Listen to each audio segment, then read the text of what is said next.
Firman Tuhan dengan satu topik yang lain daripada yang lain, yang jarang sekali kita dengar, saudara, yaitu kedatangan Tuhan kedua kali. Amin, saudara.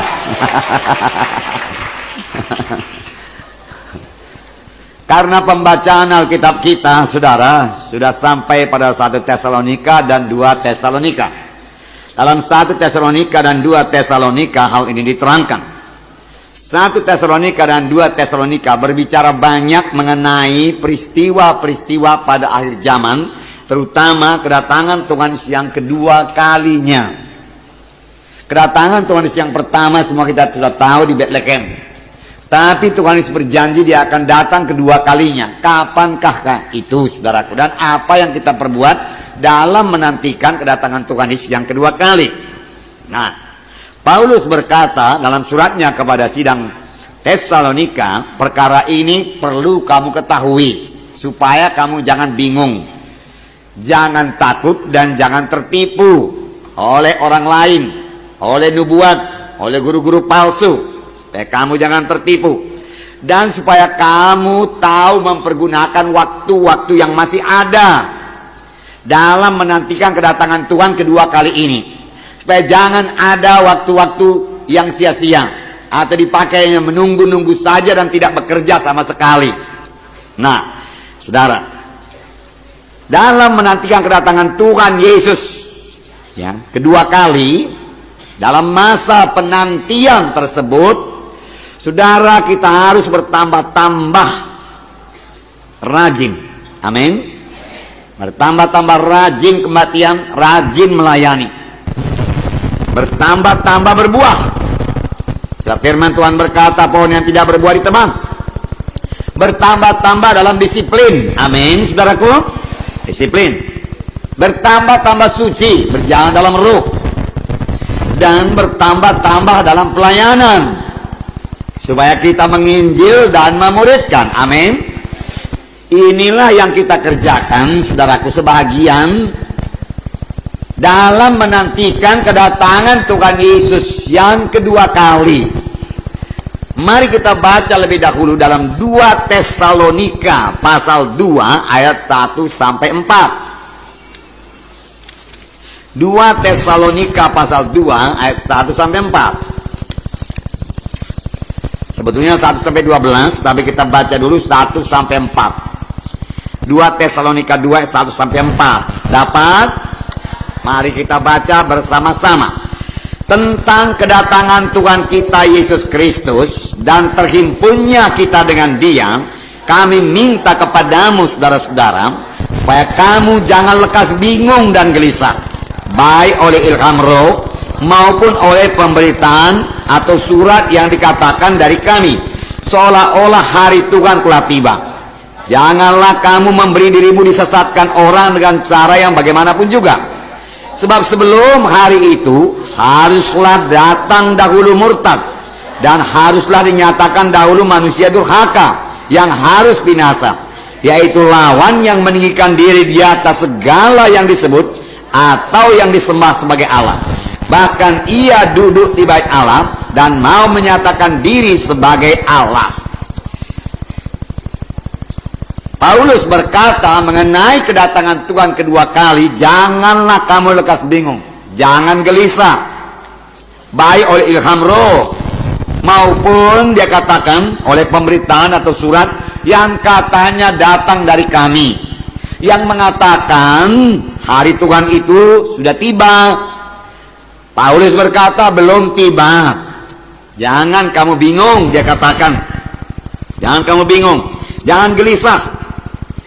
Sudah tahu yang dimaksud dengan hari Tuhan, yaitu hari kedatangan Tuhan Yesus yang kedua kali. Dia pasti datang. Amin, saudara. Itulah saat yang sangat menggembirakan dan sangat kita tunggu-tunggu. Nah, saudara, di mana waktu Tuhan Yesus nanti datang kedua kali, ya, kita bertemu dengan Tuhan Yesus di udara, tidak di bumi. Ya, kita akan terangkat ke awan-awan. Jadi Tuhan Yesus datang kedua kali ini, saudaraku, ya, ada dua tahap. Tahap pertama dia tidak sampai ke bumi. Dia hanya sampai di awan-awan. Dan kita yang percaya naik berjumpa dengan Tuhan Yesus di awan-awan. Orang yang mati dibangkitkan lebih dahulu daripada kita. Boleh jadi selisih waktu beberapa saat atau beberapa detik saja. Kemudian mereka mendapat tubuh yang mulia, kita pun diubahkan. Lalu kita bertemu dengan Tuhan Yesus di awan-awan. Lalu ke surga. Dan di dunia, apakah yang terjadi pada waktu itu di dunia ini? Tentunya tidak semua terangkat. Yang terangkat yaitu anak-anak Tuhan, yang percaya, yang penuh Roh Kudus, yang tidak kedagingan, yang sudah bebas daripada ikatan-ikatan. Yang lain, saudaraku, tinggal di bumi ini. Boleh jadi mereka melihat kita terangkat ke atas, dia berusaha untuk lompat, saudaraku, tapi tidak akan sampai terangkat. Amin, saudara. Nah, dan mereka akan mengalami sengsara yang besar di bawah antikristus. Di bawah antikristus. Paulus mengatakan hari itu belum tiba. Sebab dia katakan di sini, ya, sebelum hari Tuhan tersebut harus datang lebih dahulu kemurtatan. Ya. Di sini dikatakan, janganlah kamu memberi dirimu disesatkan dengan cara yang bagaimanapun juga. Sebab sebelum hari itu, ya, sebelum datang Tuhan, haruslah datang dahulu kemurtatan, murtad. Dan haruslah dinyatakan itu manusia durhaka yang harus binasa. Yaitu lawan yang meninggikan diri di atas segala yang disebut atau yang disembah sebagai Allah. Bahkan ia akan duduk di bait Allah dan mau menyatakan dirinya sebagai Allah. Manusia durhaka, kemurtatan harus dinyatakan dahulu. Tetapi, saudara, mari kita bacakan sedikit lagi ayat 5 dan 6. Tidakkah kamu ingat bahwa hal itu telah kerap kali kukatakan kepadamu ketika aku masih bersama-sama dengan kamu, dan sekarang kamu tahu apa yang menahan dia, sehingga ia baru akan menyatakan diri pada waktu yang ditentukan baginya. Ada yang menahannya, si pendurhaka itu, sehingga ia baru akan menyatakan diri pada waktu yang ditentukan baginya. Ayat 7, dengarkan. Karena secara rahasia kedurhakaan telah mulai bekerja. Rahasia kedurhakaan telah mulai bekerja. Tetapi sekarang masih ada yang menahan. Ada yang menahan. Kalau tidak ada yang menahan, tidak ada kekangan lagi, kejahatan akan merajalela. Kenajisan akan merajalela di dunia ini. Tapi ada yang menahan. Sekarang ini ada yang menahan. Kalau yang menahannya itu telah disingkirkan, nah, kalau yang menahannya itu telah disingkirkan, katakan di sini, pada waktu itulah si pendurhaka baru akan menyatakan dirinya. Antikristus akan menyatakan dirinya. Ketika yang menahan itu, ke-8 ya, pada waktu itulah si pendurhaka akan menyatakan dirinya. Tetapi Tuhan Yesus akan membunuhnya dengan nafas mulutnya dan akan memusnahkannya kalau ia datang kembali. Nah, saudara yang kasih dalam nama Yesus, ada yang menahan kejahatan sekarang ini.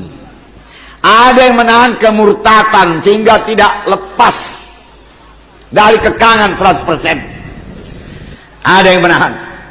Firman Tuhan berkata, ada yang menahannya sehingga dia tidak bebas merusak manusia ini. Tidak bebas membawa manusia ini berontak kepada Tuhan.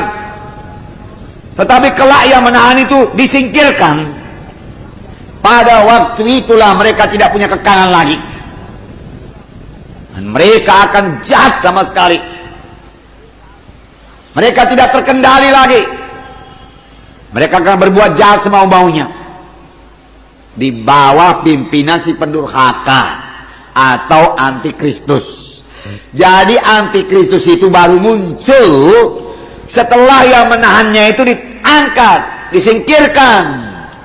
Sekarang siapakah yang menahannya itu, saudaraku? Kita anak-anak Tuhan. Siapa yang mengatakan anak-anak Tuhan? Angkat tangan tinggi-tinggi. Oke, ada pendapat lain? Roh Kudus. Siapa yang mengatakan Roh Kudus? Angkat tangan.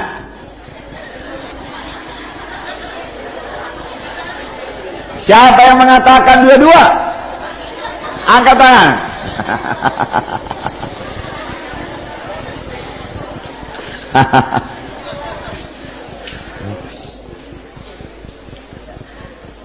Saudara, yang menahannya dua-dua saudara betul. Ya, yang mengatakan Roh Kudus juga betul, yang menahannya anak-anak Tuhan juga betul. Kenapa? Karena Roh Kudus tinggal dalam hati kita. Kita adalah bait Allah, amin.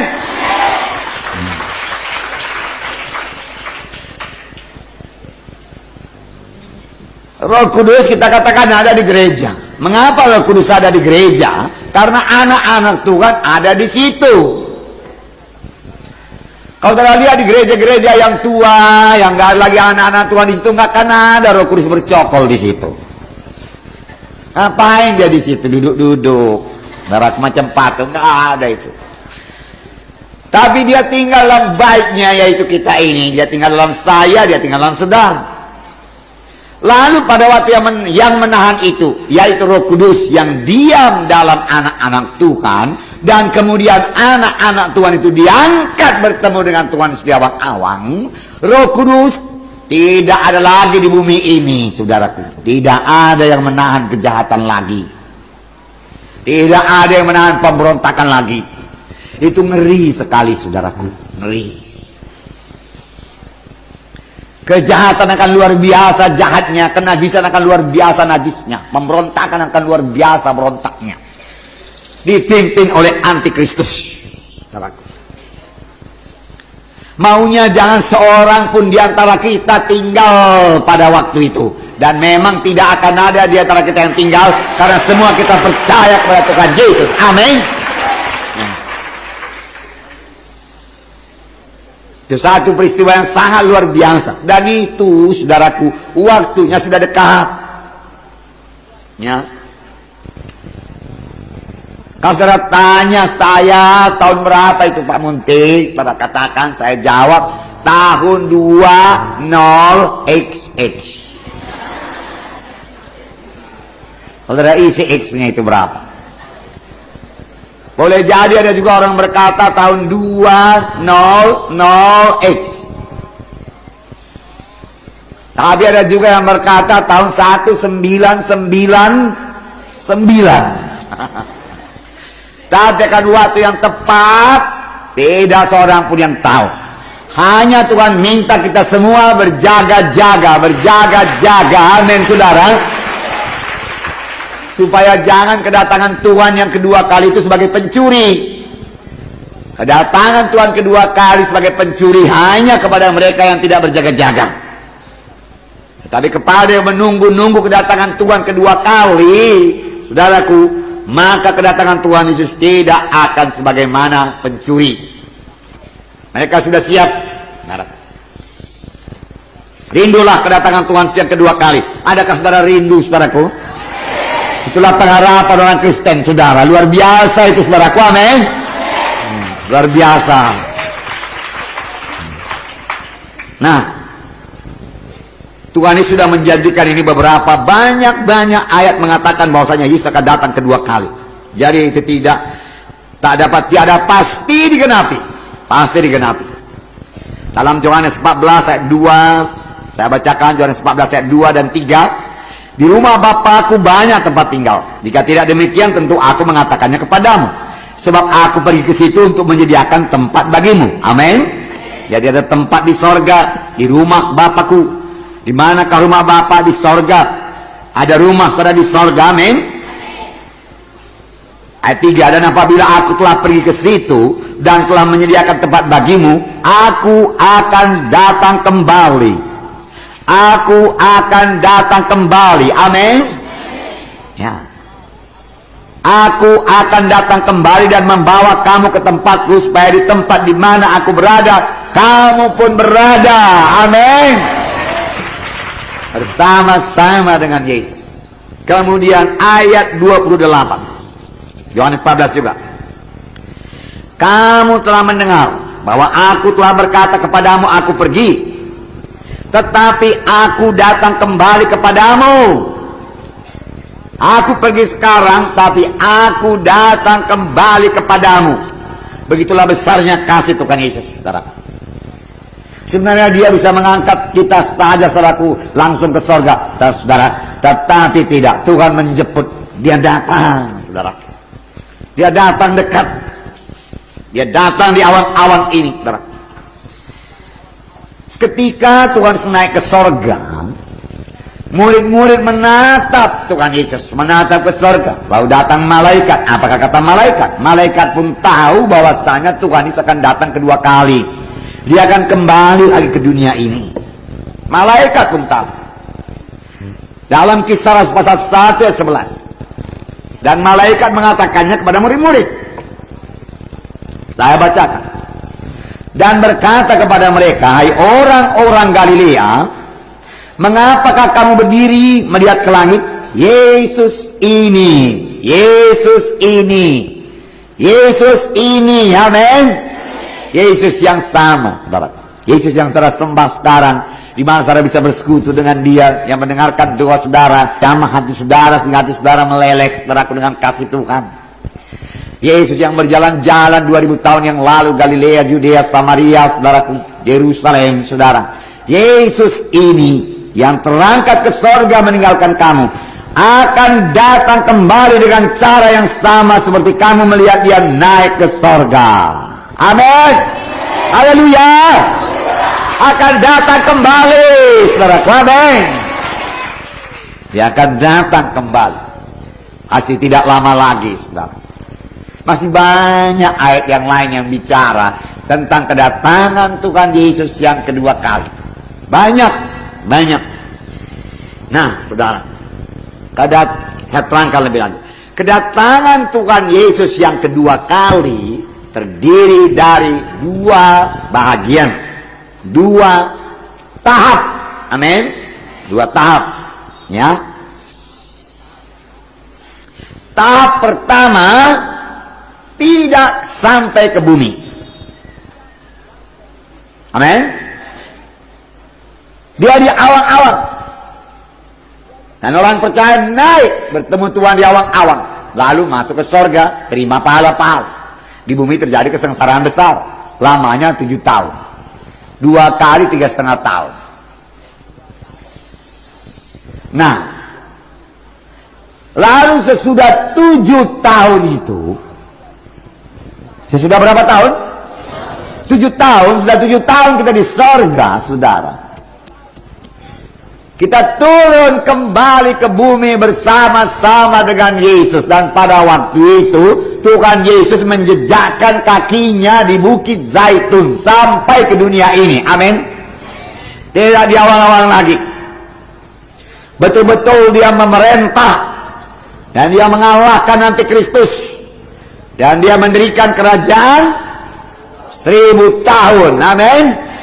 Semua itu ada ayat-ayatnya, saudaraku. Nah, kedatangan Tuhan Yesus yang kedua kali, tahap pertama ini tertulis dalam 1 Tesalonika. 1 Tesalonika. Jadi betul lah, Tesalonika ini bicara mengenai kedatangan Tuhan. 1 Tesalonika pasal 4 ayat 16-17.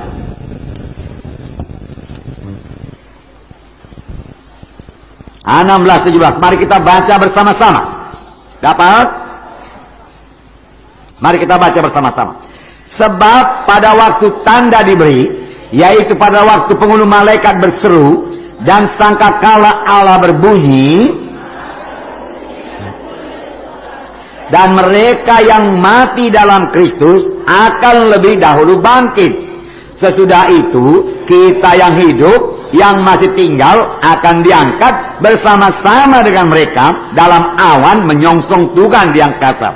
Demikianlah kita akan selama-lamanya bersama-sama dengan Tuhan. Amin. Jadi pada waktu tanda diberi, yaitu pada waktu penghulu malaikat berseru. Jadi ada seruan yang kuat dari penghulu malaikat. Sangkakala Allah berbunyi. Jadi ada tiupan sangkakala yang luar biasa. Luar biasa saat itu, saudara. Kemudian Tuhan sendiri akan turun dari sorga. Apa yang terjadi? Dan mereka yang mati dalam Kristus akan lebih dahulu bangkit. Lebih dahulu bangkit. Sesudah itu kita yang hidup, yang masih tinggal, akan diangkat bersama-sama dengan mereka dalam apa? Awan. Menyongsong Tuhan di mana? Di angkasa. Tidak sampai ke bumi ini. Di angkasa perjumpaan kita. Nah, jadi Tuhan Yesus akan datang dengan satu sorak. Satu sorakan. Sorakan penghulu malaikat. Luar biasa itu. Bunyi sangkakala. Suara riuh rendah. Luar biasa itu. Lalu siapa yang lebih dahulu bangkit? Yang mati dalam Yesus. Yang mati dalam Kristus. Nah, perhatikan. Kalau ada yang mati dalam Kristus, ada juga yang mati di luar Kristus. Yang mati di luar Kristus ini ikut bangkit apa enggak? Tidak. Sayang. Yang mati dalam Kristus sudah dihukum apa enggak? Yang mati di luar Kristus sudah dihukum apa enggak? Sudah. Tetapi nanti kelak dia dihukum lagi dengan tubuhnya sekalian, lengkap bulat-bulat.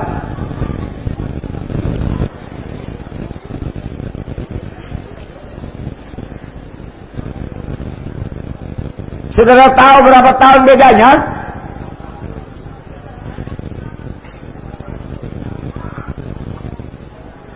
Antara kebangkitan orang percaya, antara kebangkitan orang yang mati dalam Kristus dan kebangkitan orang yang mati di luar Kristus. Berapa tahun bedanya? Siapa yang mengatakan 7 tahun? Angkat tangan saudara. Ya, enggak banyak.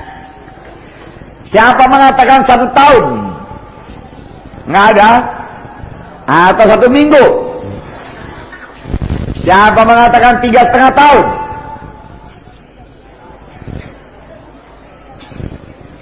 Nggak ada? Oke. Ada pendapat lain?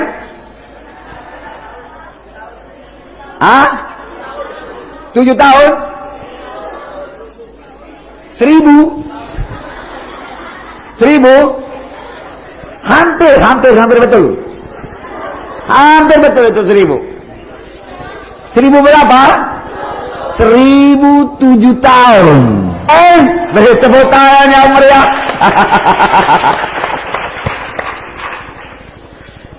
1.007 tahun kemudian. Kenapa, saudaraku? Karena kita terangkat jumpa Tuhan di tengah awan-awan, naik ke sorga, terima pahala di sana, dan di sana terjadi perjamuan kawin anak domba yang besar, saudara. Kemudian setelah 7 tahun di sana dan di dunia pada waktu terjadi sengsara yang besar. Sesudah itu kita turun kembali ke dunia, di mana di dunia ini manusia sudah berontak melawan Tuhan. Dia berkumpul di Harmagedon, saudaraku, ya, dan mengadakan peperangan melawan Tuhan, ya, dan Tuhan kalahkan mereka, dan Tuhan mendirikan kerajaan 1.000 tahun. Setelah selesai 1.000 tahun, setan dilepaskan seketika lamanya. Kemudian banyak orang mengikut setan, dan kemudian Tuhan menghukum mereka sekalian, dan itulah kebangkitan yang kedua, tahta putih. 1007 tahun bedanya. Amin. Kerajaan 1000 tahun aja sudah luar biasa. Saudara tidak akan bertambah tua dalam kerajaan 1000 tahun. 1000 tahun. Umur manusia 1000 tahun kembali. Haleluya. Ya. 1000 tahun. Lalu yang berumur 120 tahun masuk kebaktian anak-anak.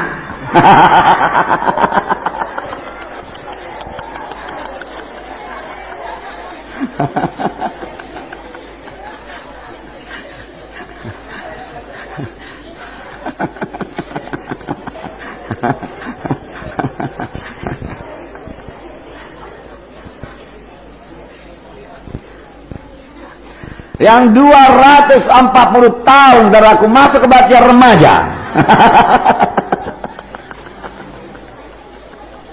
300 tahun masuk kebaktian dewasa. Amin. Sayangnya nggak ada tertulis itu saudaraku. Jadi jangan percaya karena nggak ada tertulis. It is not written.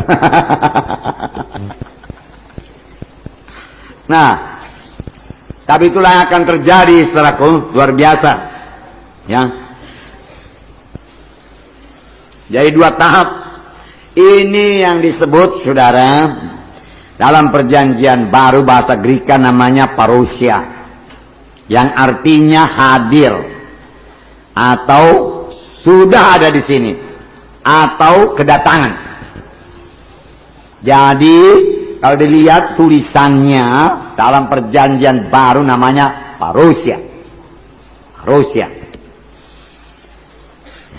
Mengenai kedatangan Tuhan kedua kali dalam bahasa Grekanya dikatakan mengenai parousia. Yesus. Nah, sesudah sidang Tuhan diangkat ke sorga, di dunia ini akan terjadi kesengsaraan besar di mana antikristus berkuasa. Antikristus itu ada orangnya yang dikuasai oleh setan. Jadi itu satu oknum. Dia memerintah 2 kali 3,5 tahun. 3,5 tahun pertama belum ketahuan kedoknya. Lalu di pertengahan 7 tahun itu 3,5 tahun yang kedua permulaannya dia mengadakan perjanjian dengan Israel. Jadi Israel ini tetap ada sampai Tuhan Yesus datang. Dan kemudian dia mulai menyatakan dirinya adalah antikristus. Dan dia menajiskan bait suci. Dan mengangkat dirinya sebagai Allah, dia minta disembah. Itulah akhir daripada 7 tahun. Kemudian Tuhan Yesus datang kedua kali. Tahap kedua. Yang dalam bahasa Greka dinamakan Epifania. Dan Tuhan membinasakan dia dengan nafas mulutnya, kita baca tadi. Nah, saudara.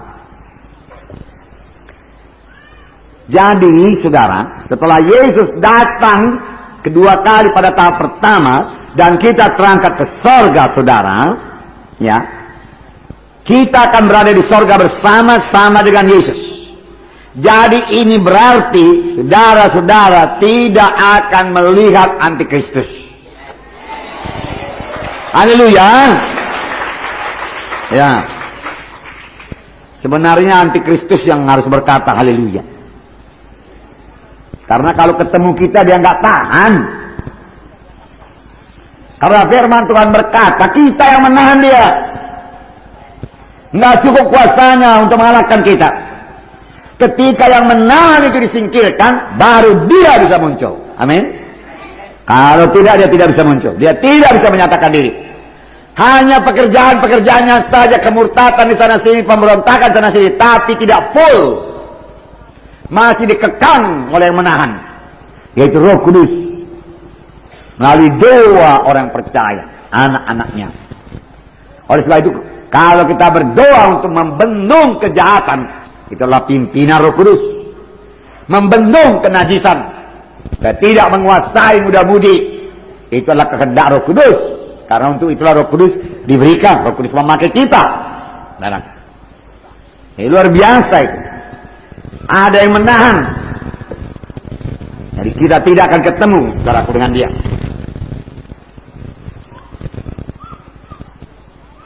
Nah, setelah selesai 7 tahun itu, Tuhan Yesus akan datang bersama-sama dengan sidangnya, bersama dengan saleh-salehnya, bersama dengan mempelai perempuannya, yaitu sidang Tuhan. Ini yang dikatakan kedatangan Tuhan Yesus tahap kedua, Epifania. Jelas, saudaraku? Ya.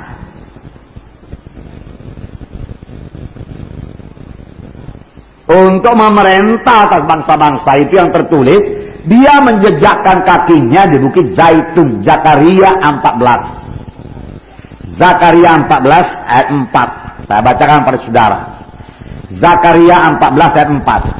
Pada waktu itu berjejak di Bukit Zaitun yang terletak di depan Yerusalem di sebelah timur. Bukit Zaitun itu akan terbelah dua dari timur ke barat sehingga terjadi suatu lembah yang sangat besar. Setengah dari bukit itu akan bergeser ke utara dan setengah lagi ke selatan. Sangat luar biasa. Terbelah. Karena Yesus menjejakkan kakinya dengan segala kemuliaannya. Nah, pada waktu kedatangan Tuhan Yesus bagian kedua ini, ia akan membinasakan si pendurhaka antikristus tersebut. Nah, ini sudah kita baca tadi dalam 2 Tesalonika 2 ayat 5. Saya bacakan lagi supaya jelas ya, sampai 12. Tidakkah kamu ingat 2 Tesalonika 2 ayat 5 bahwa hal itu telah kerap kali kukatakan kepadamu ketika aku masih bersama-sama dengan kamu. Dan sekarang kamu tahu apa yang menahan dia, sehingga ia baru akan menyatakan diri pada waktu yang telah ditentukan baginya. Jelas, saudaraku? Jelas ya, ada yang menahan. Dan dia akan menyatakan dirinya ya pada waktu itu ditentukan baginya. Bukan dia yang menentukan, Tuhan yang menentukan. Amin. Ya. Karena secara rahasia kedurhakaan telah mulai bekerja. Secara diam-diam kedurhakaan itu telah bekerja, tetapi tidak full seperti saya katakan tadi, tidak sepenuhnya, karena ada yang menahan. Yang membuat pemberontakan di sana sini, kejahatan di sana sini, saudaraku, ya, penyembahan berhala sana sini, saudara, ya, kuasa-kuasa kegelapan sana sini, ya, tapi tidak sepenuhnya bisa karena ada Roh Kudus, karena ada dua anak Tuhan. Nah, karena secara rahasia kedurhakaan telah mulai bekerja, tetapi sekarang masih ada yang menahan. Kalau yang menahannya itu telah disingkirkan pada waktu itulah si pendurhaka baru akan menyatakan dirinya. Tetapi Tuhan akan membunuhnya dengan nafas mulutnya dan akan memusnahkannya kalau ia datang kembali. Inilah kedatangan Tuhan kedua kali, tahap kedua. Amin. Ya, karena sudah dinyatakan lebih dahulu antikristus, sudah memerintah lebih dahulu antikristus, baru Tuhan datang membinasakan dia dengan nafas mulutnya saja. Nah, kedatangan si pendurhaka itu adalah pekerjaan iblis dan akan disertai dengan rupa-rupa perbuatan ajaib, tanda-tanda dan mujizat palsu. Kapan itu? Bukan sekarang. Amin. Walaupun rahasia kedurhakaan, penipuan sudah bekerja sedikit demi sedikit, maka sekarang pun ada juga mujizat-mujizat palsu, sama sebagaimana mujizat-mujizat Firaun. Tetapi nanti akan dinyatakan secara besar-besaran dan banyak orang akan tertipu. Dan tentu saja untuk menyatakan mujizatnya itu nanti dia akan memakai segala mass media yang ada di dunia ini. Apakah itu TV, apakah itu film, apakah itu internet, apakah itu email, dan lain sebagainya. Sehingga semua disesatkan dan memberontak terhadap Tuhan dan mau berperang melawan Tuhan Yesus. Kalau tidak, siapa yang berani berperang melawan Tuhan Yesus? Melawan Tuhan. Tetapi karena mereka setelah tertipu dengan mujizat-mujizat palsu ini semua, Mujizat-mujizat yang sangat luar biasa. Mereka berkumpul, bangsa-bangsa berkumpul, luar biasa banyaknya. Buku Wahyu mengatakannya mereka berkumpul di Harmagedon untuk melawan Israel.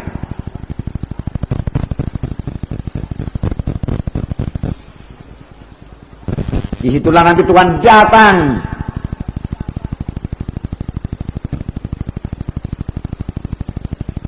Ratusan juta. Dan darah akan mengalir, saudaraku, setinggi leher kuda.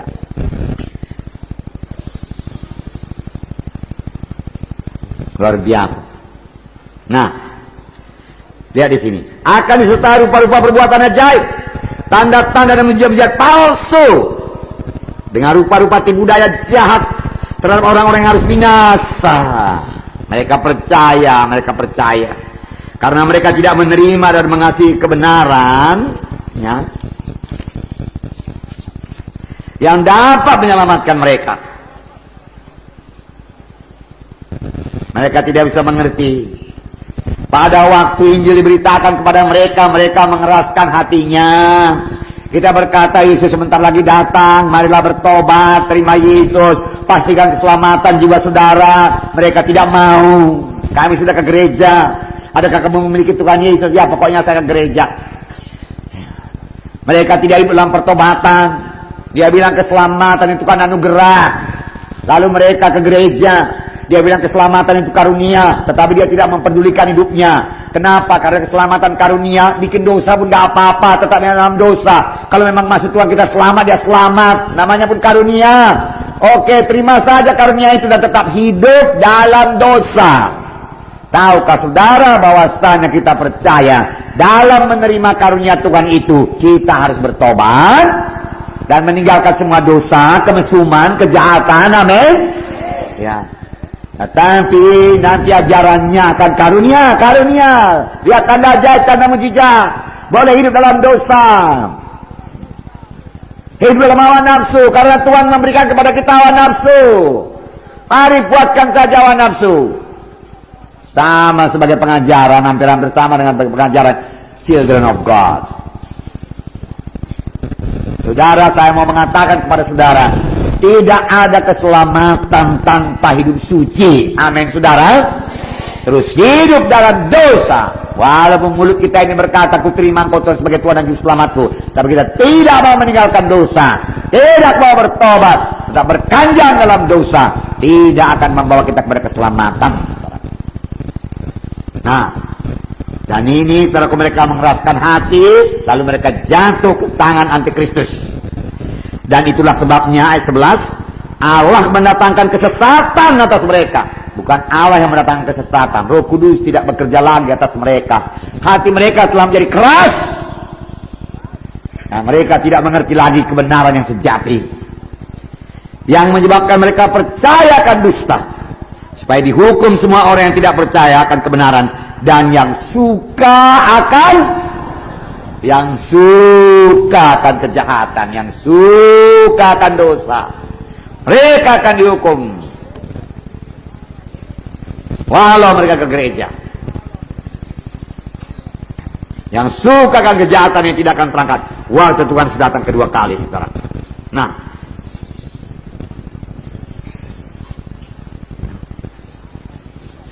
apabila yang menahannya disingkirkan, pada waktu itulah si pendurhaka menyatakan dirinya. Apakah yang menahannya tersebut? Ini tidak lain daripada Roh Kudus.